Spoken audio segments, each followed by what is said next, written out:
Hey, ¿quieres aprender y entretenerte al mismo tiempo? Historia, cultura, sociedad, ciencia y mucho más. Escúchalas aquí con Jacqueline Ayala. No se diga más y aquí vamos. I can't get no disinfection. Step 1, wash your hands several times a day. Step 2, if you sneeze, please do not spray. Always use your elbow or a tissue, okay, so we won't get no. ¿Y qué tal? Muy buenas tardes, ¿cómo están el día de hoy? Espero que estén de lujo.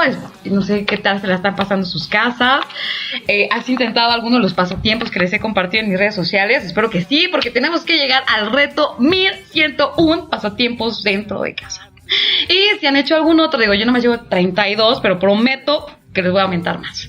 Y ahí si suben sus histories, compartiéndome qué hacen, digo, a todos nos van a dar un montón de ideas para no aburrirnos y jalarnos del chongo con la mamá, el papá, quien sea que esté allá a su lado. O su roomie también, a veces que se aman, pero igual y ya medio se odian. Pero bueno, no importa, ¿qué les digo? Pasando a otro tema, quiero decirles que estoy súper, mega, ultra contenta porque esta es la primera vez en la historia de Y aquí va, que tenemos a una invitada estrella que es además un expertazo en medicina. Así que por favor, démosle la bienvenida al doctor Juan Manuel Tovar Cabrera, especialista en medicina interna del Hospital de Alta Especialidad de Pemex Sur. ¿Qué tal, Juan Manuel? ¿Cómo estás? Hola Jacqueline, buenas noches. Muchas gracias por invitarme a este espacio tuyo, con toda la audiencia que te escucha. Creo que es muy importante difundir. Como 2 radioescuchas nomás, pero gracias. Creo que es muy importante difundir un mensaje y pues las preguntas que pueda contestar ante las inquietudes de la audiencia, pues estoy a sus órdenes. No, pues te agradecemos mucho a ti, tu tiempo, tu espacio.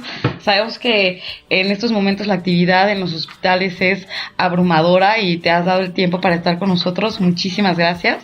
Y bueno, antes de entrar en materia, para romper un poco el hielo, me gustaría saber tu opinión, por ejemplo. Ahorita que estamos más o menos como a principio de la cuarentena, escuchaste que en China, que ya en la parte norte donde estaba Wuhan, que habían aislado por completo a la población, una vez levantada la cuarentena y que todo el mundo regresa a sus actividades normales, hubo un alto índice de divorcios. O sea, ya no se soportaba, ¿no? Nada. El máximo de citas que tenía un bufete de abogados para atender era 15 citas al día. Y muchas veces ya decían, bueno, se divorciaban y se casaban. Y después ya nada más iban, como que se arrepentían a la mera hora y se iban. O sea, ¿cómo impacta esto, no? Este sistema de cuarentena. ¿Crees que algo así pueda suceder en México? Definitivamente, no lo sé. Digo, ¿tú te pelearías si estuvieras demasiado tiempo encerrado con alguien? Pues debe de... Digo, estar encerrado en un espacio pequeño, pues como todo, pues debe desesperar a la gente, ¿no? Pero es la mejor estrategia que tenemos actualmente para evitar la propagación de esta pandemia en la que estamos todos involucrados. Totalmente. Aparte de que, pues bueno, creo que no hemos estado siguiendo al pie de la letra estas indicaciones, pero bueno, más adelante nos vas a platicar un poquito de cómo impacta realmente estas medidas preventivas para que evitemos que las siguientes fases sean aún peores. Y bueno, como ustedes saben, este fin de semana, más bien este lunes, entramos oficialmente a la fase número 2 del coronavirus. Y creo que nos tardamos un poquito, pero bueno, ¿qué significa la fase 2? Para explicar la fase 2 es súper importante explicar la escala de la Organización Mundial de la Salud, que está dividida en 2 clasificaciones.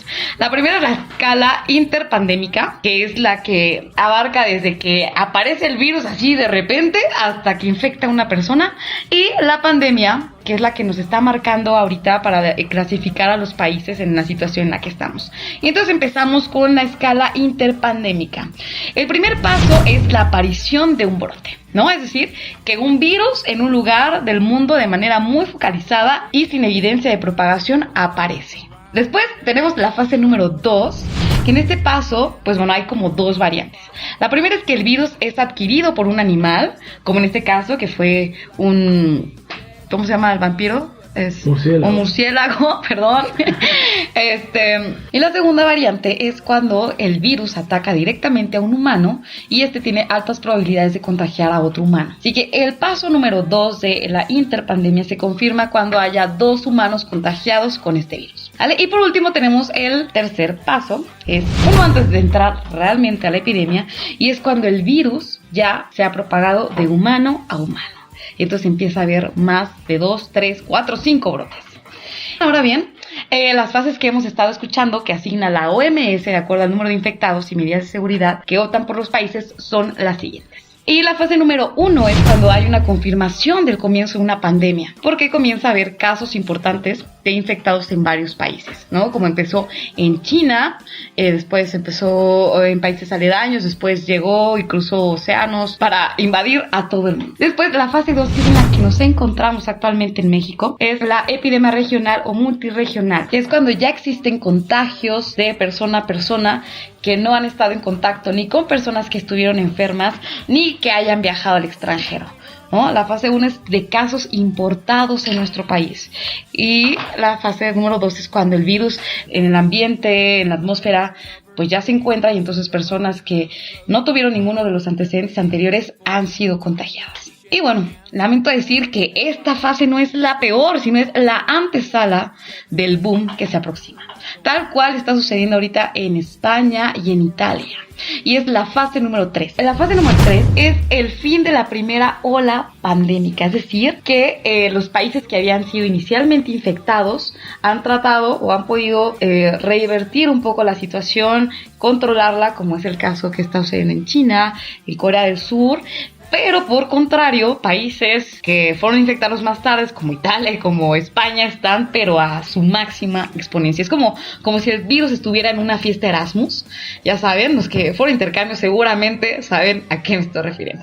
Después tenemos la fase número 4 y esta es donde ocurre una segunda o posteriores olas pandémicas. Aquí, basados en experiencias anteriores, al menos una segunda de cajón sucede. Y por último tenemos la última fase de la pandemia, que es a la que todo mundo quiere llegar.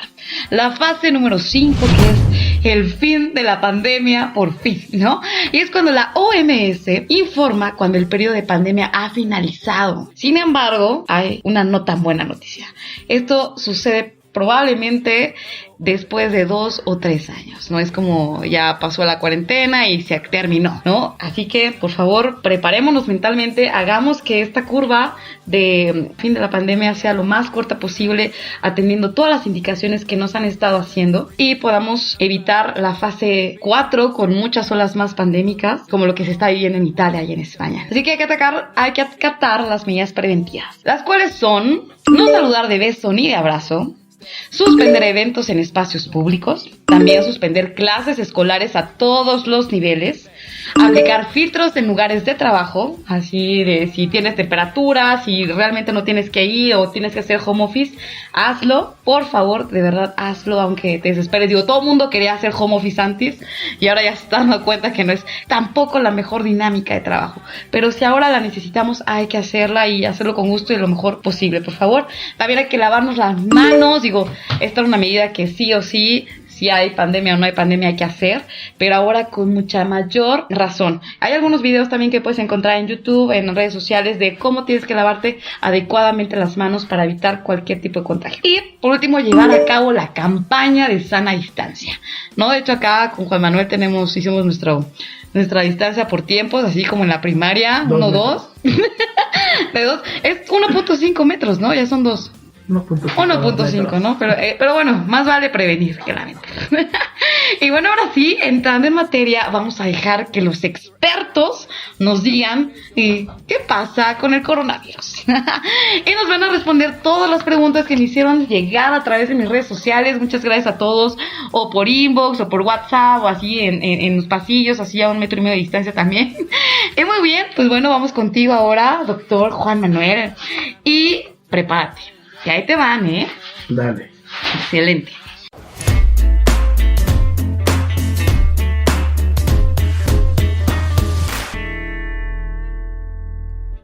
Bueno, la primera pregunta, y pues creo que es una excelente introducción para saber de cuál es el enemigo. No enemigo, la amenaza actual. ¿Qué es el coronavirus?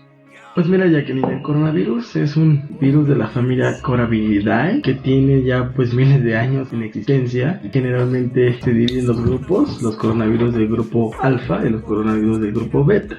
Los coronavirus del grupo alfa sobre todo afectan a mamíferos como murciélagos o otros muy famosos que se llaman pangolines. Y los coronavirus del grupo B son virus igual RNA, pero que esos afectan primordialmente a nosotros los seres humanos. Ok. Y ahora, esta es una pregunta que muchos de nuestros escuchas nos dijeron. ¿Cuál es la diferencia entre una gripa normal, una influenza y el coronavirus? ¿Cómo podemos distinguir entre una y otra? Bueno, lo primero es que este virus nosotros lo clasificamos como COVID-19. Ok. Han existido... Entonces, ¿cuál es la diferencia entre COVID-19 y coronavirus? ¿No es lo mismo? No, el COVID-19 es un tipo específico de coronavirus que se aisló en esta última pandemia del 2019. Coronavirus han existido a lo largo del tiempo. Ha habido 2 brotes muy grandes de coronavirus, uno en el 2002, China, y otro en el 2012 en Medio Oriente. El primero fue llamado, el del 2002, el causante de insuficiencia respiratoria aguda como SARS-CoV-1. El de 2012 fue MERS-CoV nada más. Este virus comparte el 82% del nuevo virus actual, que es el COVID-19. ¿Y cómo puedes diferenciar una gripa normal, como cualquiera, con una influenza y el coronavirus? Bueno, el COVID-19, perdón. Pues es una pregunta muy difícil, puesto que este virus causa prácticamente los mismos síntomas que la influenza. La teoría clásica que nosotros decimos es tos, fiebre y dolor de cabeza intenso. A diferencia de la gripa no suele causar una fiebre tan alta como estas otras 2 entidades que llevan hasta una fiebre arriba de 39 grados y tampoco causa una cefalea intensa, pero diferenciar entre coronavirus e infección por influenza realmente es prácticamente imposible a menos que nosotros tengamos la prueba positiva. Ok, perfecto. Entonces hay 3 síntomas clave, ¿no? Que es temperatura de 39 grados, o más. O sea, si tengo 38.9, todavía no. También. O sea, no hay que ser tan estricto. Ok. Una fiebre alta, que regularmente oscila entre los 39 hacia arriba. Un dolor de cabeza impresionante. Y la otra es tos seca, ¿no? Y otros síntomas del catarro común como escalofríos, falta de apetito, dolor de articulaciones. Ok, pero los principales son esos 3. Y después otra pregunta es, ¿cómo actúa el virus en el organismo? Pues mira, Jacqueline, una vez que una persona tose o estornuda, se liberan unas micropartículas de aproximadamente 0.5 micras al aire. Son gotitas muy muy pequeñitas. Estas gotitas, pues nosotros, o la persona que está al lado, la persona que se puede contagiar, las aspira a través de la nariz o de la boca, y estas gotitas a través del tracto respiratorio llegan hasta los pulmones. Una vez en los pulmones, el virus infecta a las células pulmonares, se replica y posteriormente el virus pasa a la circulación y a todo el cuerpo. Ok, entonces más o menos ¿cuánto tiempo tarda en manifestarse en el organismo de la persona contagiada desde que inhala esas gotitas de flush? Pues realmente varía dependiendo de la población en la que se encuentra el virus, porque por ejemplo en China hay series de casos en donde se empiezan a manifestar entre los 5 a 6 días. Sin embargo, hay otras poblaciones en donde se manifiesta inclusive de 14, incluso hasta 21 días.